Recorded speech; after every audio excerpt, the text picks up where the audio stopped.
Hi guys, and welcome back to my channel. The case that I'm going to be looking into today is the brutal assault and murder of Keeley Bunker. She was actually murdered while she was out celebrating her 20th birthday, which had recently passed. I believe, it was nearly 2 weeks before she decided to go out and celebrate it.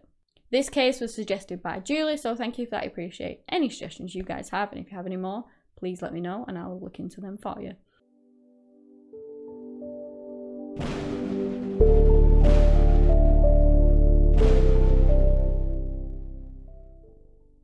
Keeley Ann Louise Bunker was born on the 7th September in 1999 to parents Debbie Watkins and Christopher Bunker. I believe she also had a brother and a sister, and they all lived in Tamworth in England. Now, I couldn't really find much about Keeley as like her childhood or growing up or things like that, but she was described as the kindest, most caring, innocent young woman you could ever meet. She was only just starting out her life and she loved the direction that it was going in. She was 20 at the time of her death. She had gotten this interview as like a teaching assistant at her old primary school that she used to go to, her old infant school, and it was something she really wanted to do. She loved kids. That was a passion. That was really what she wanted to do, and she finally got this interview for it. Things were really going well in her life. So this case actually takes place on the 19th of September in 2019, so really it wasn't that long ago. She was out celebrating a birthday, as I already mentioned. That was 12 days ago. She was going to see this rapper at the Birmingham O2 Academy with a friend who was called Monique Riggin.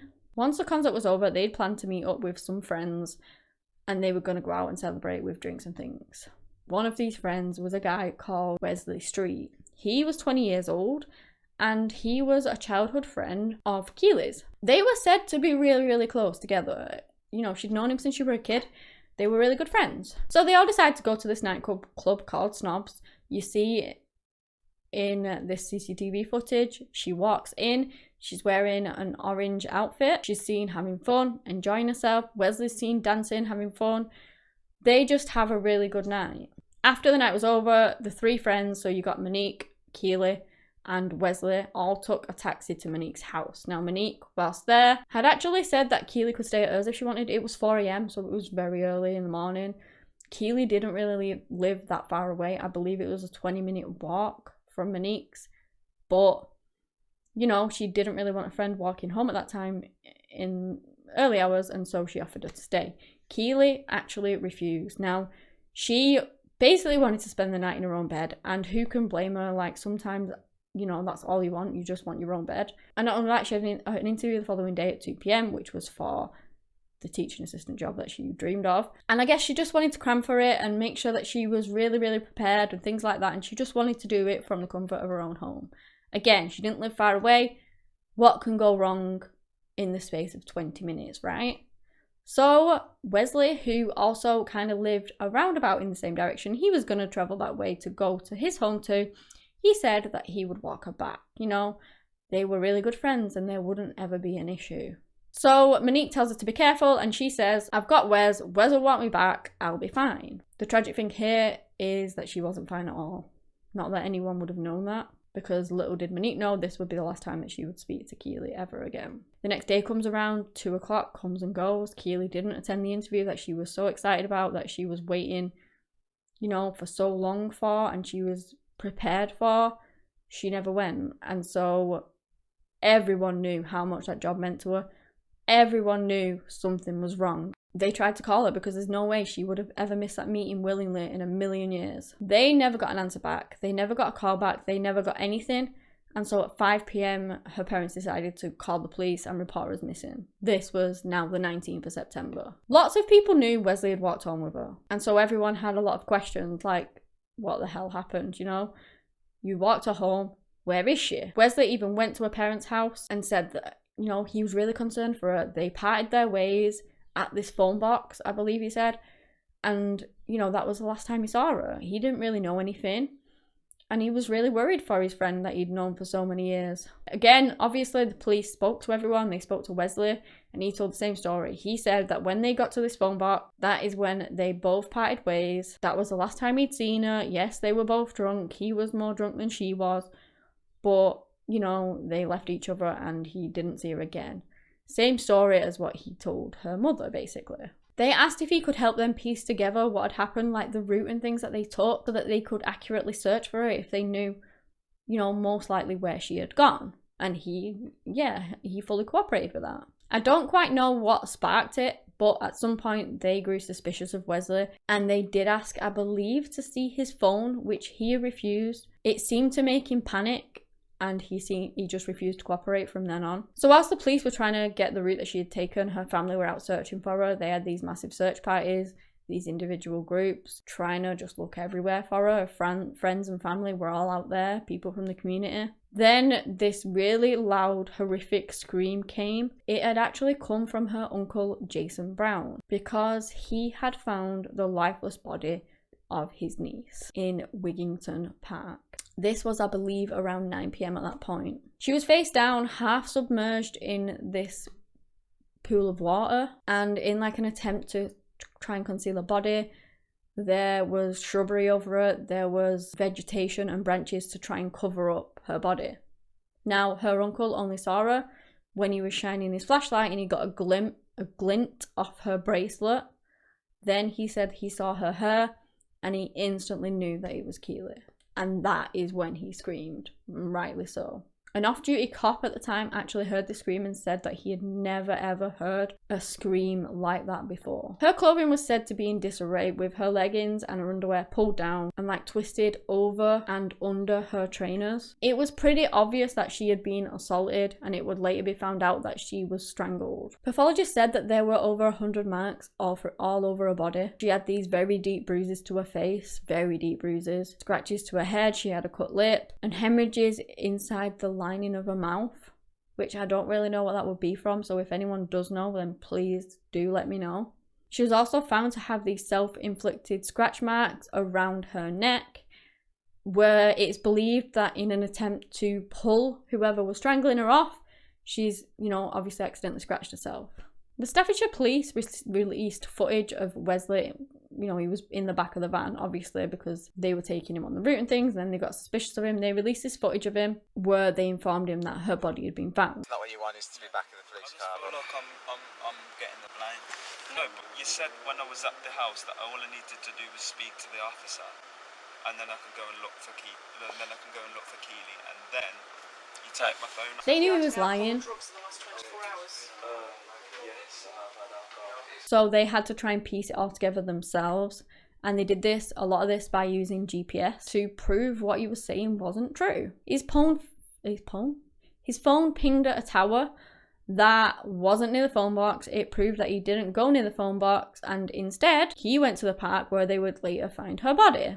I wonder what he was doing there. They also eventually found CCTV footage that showed Keeley and Wesley at 4:23 a.m. walking towards and into that very same park. I believe the footage also shows Keeley trying to get away from Wesley, and that he spent about an hour inside of that park. The police also later did find a top that was worn by Wesley around the time of obviously Keeley's murder, and on the sleeve of his top they found makeup that Keeley was wearing that day and traces of saliva on his clothing. At first he denied everything, but he did go on to change his story 4 times eventually. At least I think it was 4 times. He initially said that, you know, first he said that he didn't do it and that he was innocent, and then, you know, he says that actually they were in the park, they were playing around, they were messing, he jumps on her back. She doesn't really expect the weight, you know, he's playfully jumping on her back. She didn't expect the weight, she fell over, she hit her head on this gate post, and then she died.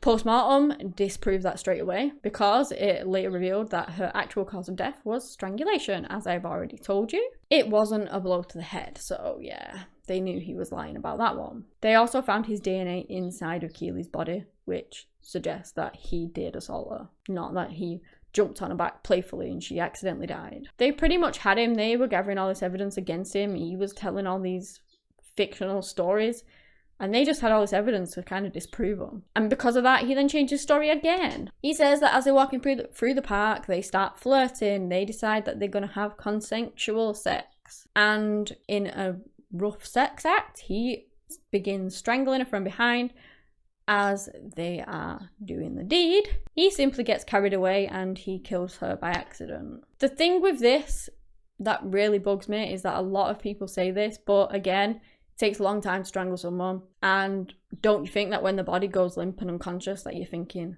oh my god, what have I done? Yeah, that is why them stories never really hold up very well, because you have to strangle someone a lot longer after they go not a lot longer, but you have to strangle someone longer than when they go unconscious and when they go limp to actually kill them. So yeah. When they questioned him about, you know, why was Keeley trying to get away from you in the CCTV? Oh, he said, yeah, we were just playing, we were just messing around. He did confess to dragging her body to the water and covering her up to basically hide what he'd done. You know, he didn't think to call an ambulance or call 911 or 999 or anything like that. He just covered it up. Wesley lived fairly close to the park. Apparently he got back in to his home at 6:20 a.m. He stayed there for a little while and then he revisited the park several times, as shown by his GPS data. When asked why he initially lied, he said that he didn't know how to explain to other people how she died because he felt embarrassed and scared to admit what he had done. When asked why he never called emergency services as she fell unconscious, you know, he just said that the thought didn't cross his mind. You know, she's unconscious, she probably is not dead, but the thought didn't cross his mind to go and get help. A number of people came forward and told investigators that they had seen Wesley in the park around 10:30 a.m, which is around the time that he would have gone back to put branches over and to try and cover her body up more, which is why he believed he visited several times to try and cover her up a bit more. The prosecution didn't believe him, like, at all.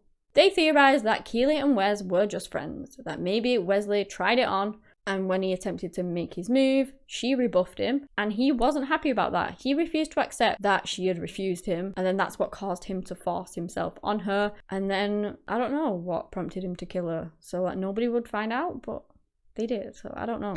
Shortly after, other women came forward and spoke about their interactions with Wesley too. He was actually accused of sexual assault by 3 other women and he was found guilty of that for the offences which took place in 2015, 2017 and 2019. On the 20th of August in 2020, after 8 hours of deliberation, which I don't know why they took that amount of time, but they did, just to be sure I guess, they unanimously found Wesley Steele guilty of the sexual assault and murder of Keeley Bunker, and he was sentenced to life imprisonment with a minimum of 29 years. This case was horrific, and it really grates on me that so many people kind of blame a lot of strangulation cases and sexual assault cases on the rough sex that just went wrong. You know, they like rough sex, they end up strangling people because that's what they want to do, and then they accidentally kill them. And sometimes I guess that does happen, but there's so many people that try and blame it on that and try and use that as an excuse for their crime. But normally when that does happen, you'll have evidence of them trying to call emergency services, be devastated that this accident's happened, and they try and get help. They don't normally just, you know, put her in a pond and cover her up. Normally that gives it away that it probably was an accidental. And also there were clear signs of defensive wounds on her body, so yeah. And nobody really believed that story anyway. My thoughts really go out to Keeley's family. Her murder left them utterly devastated, as it would do with anyone. Her family is so broken. And I'd just like to put in a little note as well for Wesley's family too, because I presume that they would have never ever thought that their son would be capable of doing such a thing. This case is made even sadder because she knew him from childhood. He was a childhood friend who she had known for literally years. She trusted him to walk her home, and instead he assaulted and murdered her, and it's just utterly heartbreaking. She was 20 years old and her life was stolen and her family was just ripped apart. But yeah, that is the end of the case. If you've enjoyed this video, give me a big thumbs up and subscribe to my channel for similar content. Anyway guys, that's all I have today on the case of Keeley Bunker. Thank you so much for watching, and until next time, bye.